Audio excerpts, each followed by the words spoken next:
Hi friends, എല്ലാവർക്കും AJS ക്രിയേഷൻസിൻ്റെ പുതിയൊരു എപ്പിസോഡിലേക്ക് സ്വാഗതം. നിങ്ങളെല്ലാവരും ആദ്യമായിട്ടാണ് ഈ ചാനൽ കാണുന്നതെങ്കിൽ സബ്സ്ക്രൈബ് ചെയ്യാൻ മറക്കരുതേ. അങ്ങനെ ആരതി ഇപ്പോൾ കമലയുമായി സംസാരിക്കുകയാണ്. കമല ആവശ്യപ്പെടുന്നത് സച്ചിയുടെ ജീവിതത്തിലേക്ക് ആരതി വരണമെന്നാണ്. എൻ്റെ അച്ചുമോൾ ഇനിയും തിരിച്ചു വരുമെന്ന് എനിക്ക് തോന്നുന്നില്ല. ഇപ്പോഴും അച്ചുമോളെ കാത്തിരിക്കുകയാണ് അവൻ. ഇനിയും അവൻ്റെ ജീവിതത്തിലേക്ക് എന്തെങ്കിലും ഒരു വെളിച്ചം കൊണ്ടുവരാൻ സാധിക്കുമെങ്കിൽ അത് മോൾക്ക് മാത്രമായിരിക്കും കഴിയുന്നത്. അച്ചുമോൾ അവൻ്റെ ജീവിതത്തിൽ നിന്നും പോയിട്ട് എത്ര വർഷം കഴിഞ്ഞു. ഇനിയെങ്കിലും അവൻ്റെ ജീവിതത്തിന് ഒരു സമാധാനം കിട്ടണം. അത് മോള് വിചാരിച്ചാലേ നടക്കൂ. മോൾക്ക് സച്ചിക്കൊരു ജീവിതം കൊടുത്തൂടെ എന്ന് കമല ചോദിക്കുന്നുണ്ട്. ഇത് കേട്ട് ഒരു ഞെട്ടലോടെ തന്നെ ഇരിക്കുന്നുണ്ട് ആരതി അപ്പോൾ സച്ചിയുമായി ഇതിനെപ്പറ്റി സംസാരിച്ചത് ആലോചിക്കുന്നുണ്ട്. സച്ചി എന്ന് പറഞ്ഞിരുന്നു, അർച്ചനയല്ലാതെ വേറൊരു പെണ്ണും എൻ്റെ ഈ ജീവിതത്തിൽ ഉണ്ടാകില്ല എന്ന്. അമ്മ മോളെ നിർബന്ധിക്കില്ല. മോൾക്ക് സച്ചിയോട് എന്തെങ്കിലും ഒരു ഇഷ്ടക്കുറവുണ്ടെങ്കിൽ ഞാൻ പറഞ്ഞതൊക്കെ മോളങ്ങ് മറന്നേക്ക് എന്ന് കമല പറയുമ്പോൾ ആരതി പറയുന്നുണ്ട്, എനിക്ക് സച്ചിയോട് ഒരു ഇഷ്ടക്കുറവുമില്ല, ഇഷ്ടം മാത്രമേ ഉള്ളൂ. പക്ഷേ സച്ചിയുടെ മനസ്സിൽ അർച്ചനയ്ക്ക് മാത്രമാണ് സ്ഥാനം. ഞാനെന്നല്ല, മറ്റൊരു പെൺകുട്ടിയും സച്ചിയുടെ ജീവിതത്തിലേക്ക് സച്ചി കൊണ്ടുവരില്ല. ഇത്രയും നാൾ സച്ചിയുടെ ജീവിതത്തിൽ സന്തോഷമില്ല എന്ന് കരുതി അമ്മ വിഷമിക്കേണ്ട കാര്യമില്ല. പക്ഷേ ഇനിയും സന്തോഷം വരും. സച്ചി ആഗ്രഹിക്കുന്നത് തിരിച്ചു കിട്ടാൻ അമ്മ ദൈവത്തോട് പ്രാർത്ഥിച്ചാൽ മാത്രം മതി. സച്ചിക്ക് ഒരു കൂട്ടുവരാൻ ഇനിയും അധികം താമസിക്കില്ല എന്നുമൊക്കെ ഇങ്ങനെ ആരതി പറയുന്നു. ശേഷം കാണിക്കുന്നത് അമ്മുവും ബിന്ദുവും കൂടി ഗൗരിയോട് സംസാരിക്കുന്നുണ്ട്. ഞങ്ങൾ ഈ സ്കൂളിൽ നിന്ന് മാറുകയാണ് എന്ന് പറയുന്നുണ്ട് അമ്മു. ആരാ നിങ്ങളെ മാറ്റുന്നത്, സച്ചിയങ്കിളാണോ എന്ന് ചോദിക്കുന്നുണ്ട് ഗൗരി. ഇത് കേട്ട് അമ്മു വീണ്ടും പറയുന്നുണ്ട്, ആരും പറഞ്ഞതല്ല, പക്ഷേ അമ്മൂമ്മയും അമ്മയും സച്ചിയങ്ങളുമൊക്കെ പറയുന്നത് ഞങ്ങൾ കേട്ടതാണ്. സച്ചീച്ചൻ്റെ കയ്യിൽ ഞങ്ങൾ രണ്ടുപേരെയും പഠിപ്പിക്കാനുള്ള പണമില്ല, അതുകൊണ്ടാണ് ഞങ്ങളെ മാറ്റുന്നത് എന്ന് പറയുന്നുണ്ട് ഇന്ദു. ഉടനെ ഗൗരി ചോദിക്കുന്നുണ്ട്, ഏത് സ്കൂളിലേക്കാണ് നിങ്ങളെ മാറ്റുന്നത് എന്ന്. അടുത്ത വർഷം ഈ സ്കൂളിൽ നിന്ന് മാറ്റുമെന്നാണ് പറഞ്ഞത്. ഒരു ഗവൺമെൻറ് സ്കൂളിലേക്ക് മാറ്റുമെന്ന് പറയുന്നു. ഫ്രണ്ട്സിനെ കാണാൻ പറ്റില്ലല്ലോ എന്നുള്ളതാണ് എൻ്റെ സങ്കടം. ഇതൊക്കെ കേട്ട് ഗൗരി പറയുന്നുണ്ട്, നിങ്ങളില്ലാതെ ഇവിടെ ഒരു രസവുമില്ല. നമ്മുടെ ഇവിടുത്തെ ടീച്ചേഴ്സ് പഠിപ്പിക്കുന്നത് പോലെ അവിടെ ടീച്ചേഴ്സ് പഠിപ്പിക്കുമോ എന്ന് ചോദിക്കുന്നു. ഉടനെ ഇന്ദു പറയുന്നുണ്ട്, നീ വിഷമിക്കേണ്ട, ഇവിടെ നിന്ന് പോയാലും ഞങ്ങൾ നിന്നെ മറക്കില്ല. ഞങ്ങൾ അച്ഛനെയും കൂട്ടി നിൻ്റെ വീട്ടിലേക്ക് വരും.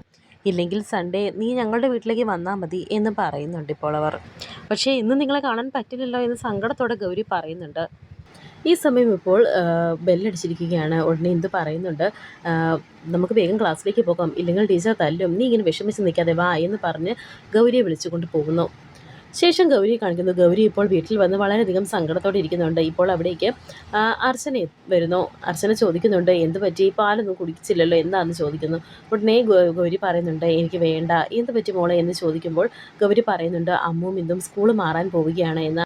അവരുടെ കയ്യിൽ 2 പേർക്കും ഫീസ് കൊടുക്കാൻ അവരുടെ കയ്യിൽ പണമില്ല എന്ന്, അതുകൊണ്ട് അവരെ ഗവൺമെൻറ് സ്കൂളിലേക്ക് മാറ്റും എന്നാണ് പറയുന്നത് എന്നൊക്കെ ഇങ്ങനെ പറയുന്നുണ്ട് ഗൗരി. ഇതിനാണോ വിഷമിച്ചിരിക്കുന്നത് എന്നിപ്പോൾ അർച്ചന ചോദിക്കുന്നുണ്ട്.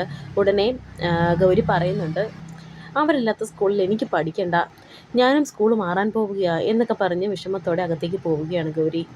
അങ്ങനെ ചിപ്പിയും കാണിക്കുന്നുണ്ട്. ചിപ്പിയും ഇപ്പോൾ വീട്ടിൽ ചെന്നതിന് ശേഷം വളരെയധികം സങ്കടത്തോടെ തന്നെ ഇരിക്കുകയാണ്. യൂണിഫോം പോലും മാറാതെ അവിടെ ഇരിക്കുന്നുണ്ട്. ഇത് കണ്ട് അവന്തിക ഇപ്പോൾ വന്ന് ചോദിക്കുന്നുണ്ട്, എന്ത് പറ്റിയെന്ന്.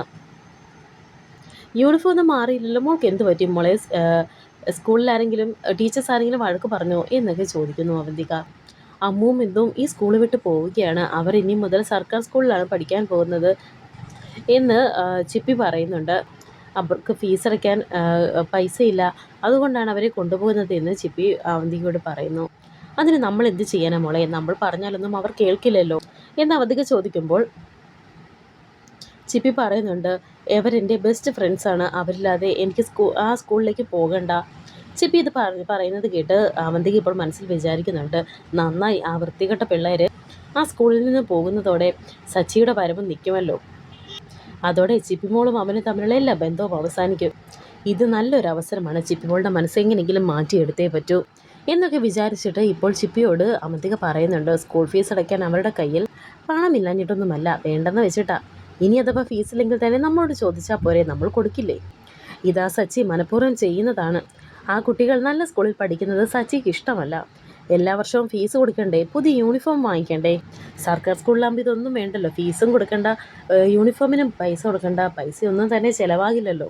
മോള് വിചാരിക്കുന്നത് പോലെ സച്ചി അത്ര നല്ല ആളൊന്നുമല്ല. പിന്നെ മോളുടെ കൂട്ടുകാരികളുടെ അച്ഛനായതുകൊണ്ടാണ് അമ്മ ഒന്നും പറയാതിരുന്നത്. ആ സച്ചി അത്ര നല്ല ആളൊന്നുമല്ല. എന്നെയും മോളെയും തമ്മിൽ അകറ്റാൻ വേണ്ടിയിട്ടാണ് അയാൾ മോളോട് സംസാരിക്കുന്നത് തന്നെ എന്നൊക്കെ അവന്തിക്ക് ഇങ്ങനെ ചിപ്പിയോട് പറയുന്നു. ഇത് കേട്ട് ചിപ്പി ഇപ്പോൾ ഗൗരിക്ക് സച്ചി മിഠായി കൊടുത്തതും ആ കാര്യങ്ങളൊക്കെ ഇങ്ങനെ ആലോചിക്കുന്നുണ്ട്. ചിപ്പി വിളിച്ചപ്പോൾ നോക്കാതിരുന്നതും അങ്ങനെയെല്ലാം. ഞാൻ സച്ചി ഞങ്ങളോട് ഇനി മിണ്ടില്ല എന്ന് ചിപ്പി പറയുന്നു. മോൾക്ക് കൂട്ടുകാരെ കാണണമെന്ന് പറയുമ്പോൾ അമ്മ അവരുടെ വീട്ടിൽ കൊണ്ട് കാണിക്കാം. പക്ഷേ സച്ചി ഞങ്ങളോട് ഇനി ഒരിക്കലും മോള് മിണ്ടരുത്.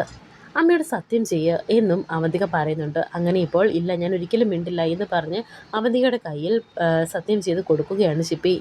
എൻ്റെ മോളെ വെച്ച് എന്നെ തോൽപ്പിക്കാമെന്നൊന്നും അവൻ കരുതണ്ട. ഇനി ചിപ്പിമോള് അവനെ വെറുത്തോളും എന്നൊക്കെ ഇങ്ങനെ മനസ്സിൽ വിചാരിക്കുകയാണ് അവന്തിക. അതും വളരെയധികം സന്തോഷത്തോടു കൂടി തന്നെ.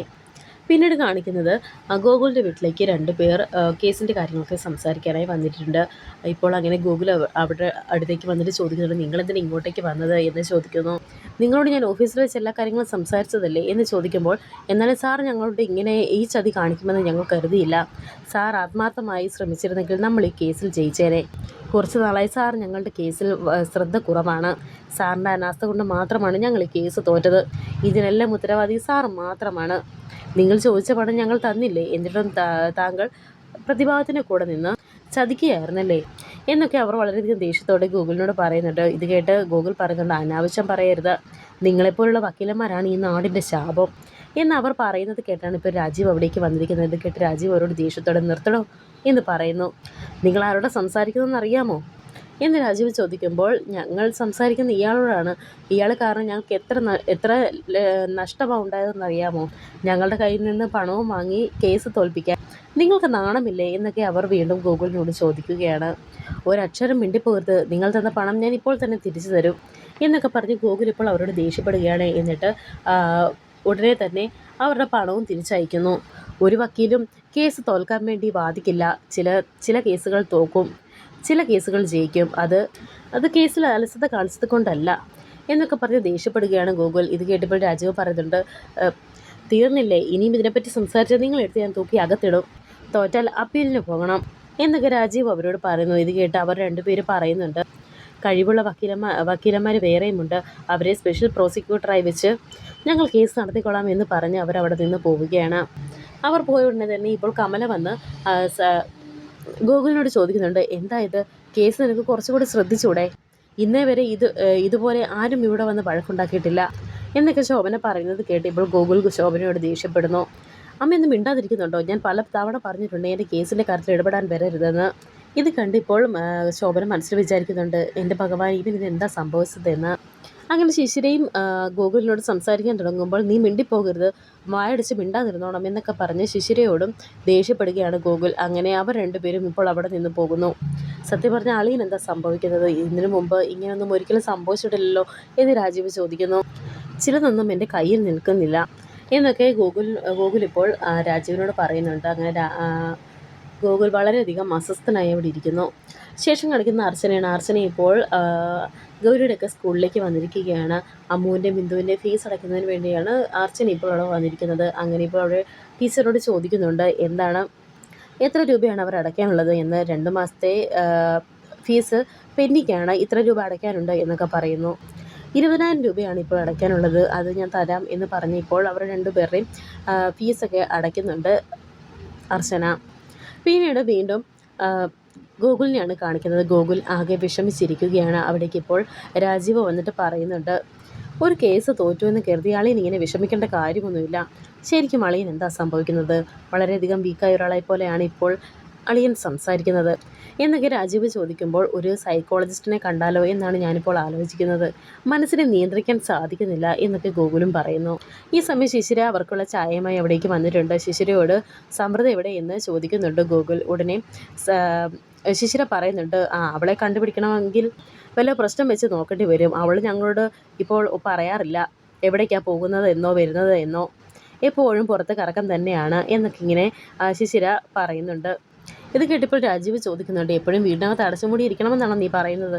ഇത് കേട്ട് ശിശിര പറയുന്നുണ്ട്, അങ്ങനെയല്ല ഞാൻ പറഞ്ഞത്, എവിടെയാണ് പോകുന്നത് എന്നുള്ളത് മറ്റുള്ളവർ അറിയണ്ടേ എന്നൊക്കെ ശിശിര പറയുമ്പോൾ, അത് ചോദിക്കാനും പറയാനും അർഹതയുള്ള ഒരാൾ ഇവിടെയുണ്ട്, നീ വെറുതെ കുടുംബകലം ഉണ്ടാക്കാൻ നോക്കാതെ എന്നൊക്കെ ഇങ്ങനെ പറയുന്നുണ്ട് രാജീവ് ശിശിരയോട്. ഓ ഞാനിപ്പോൾ പറഞ്ഞതാ തെറ്റ് എന്നൊക്കെ പറഞ്ഞ് ഇപ്പോൾ ശിശിര അവിടെ നിന്ന് പോകുന്നു. അങ്ങനെ ഇപ്പോൾ അർച്ചന അവിടേക്ക് എത്തിയിരിക്കുകയാണ്. താൻ എവിടെയായിരുന്നു എന്ന് ഗൂഗിൾ ചോദിക്കുന്നുണ്ട്. ഗൂഗിൾ വന്നിട്ട് അധികം നേരമായോ എന്ന് അർച്ചനയും ചോദിക്കുന്നു. ഞാൻ ചോദിച്ചതിൻ്റെ മറുപടി പറഞ്ഞില്ല എന്ന് ഗൂഗിൾ പറയുമ്പോൾ അത് എനിക്ക് കുറച്ച് കാര്യങ്ങളൊക്കെ ഉണ്ടായിരുന്നു. ഗൂഗിൾ എന്നോട് മുമ്പ് ഇതുവരെ ഇങ്ങനെയൊന്നും ചോദിച്ചിട്ടില്ലല്ലോ എന്ന് അർച്ചന ചോദിക്കുമ്പോൾ ഉടനെ ഗൂഗിൾ പറയുന്നുണ്ട്, അത് ശരിയാണ്, പോകുമ്പോൾ ഒന്ന് പറഞ്ഞിട്ട് പോകണം, അതുവരെ മനുഷ്യൻ വെറുതെ ടെൻഷൻ അടിച്ചിരിക്കണ്ടല്ലോ എന്നും പറഞ്ഞ് ഇപ്പോൾ ഗൂഗിൾ അവിടെ നിന്നും എഴുന്നേറ്റ് പോകുന്നുണ്ട്. അർച്ചന രാജീവിനെ ഒന്ന് നോക്കിയിട്ട് പുറകെ തന്നെ അർച്ചനയും പോകുന്നു. ഇത് കണ്ട് രാജീവ് മനസ്സിൽ വിചാരിക്കുന്നുണ്ട്, എന്തായാലും ഒരു ദിവസം അർച്ചനയ്ക്ക് ഇവിടുന്ന് പോയേ പറ്റൂ, അതോടെ ഇവിടുത്തെ സന്തോഷമില്ലാതാകും എന്നൊക്കെ വിചാരിക്കുന്നു. വരാനിരിക്കുന്ന പുതിയ എപ്പിസോഡുകളുമായി വീണ്ടും കാണാം. Thank you for watching.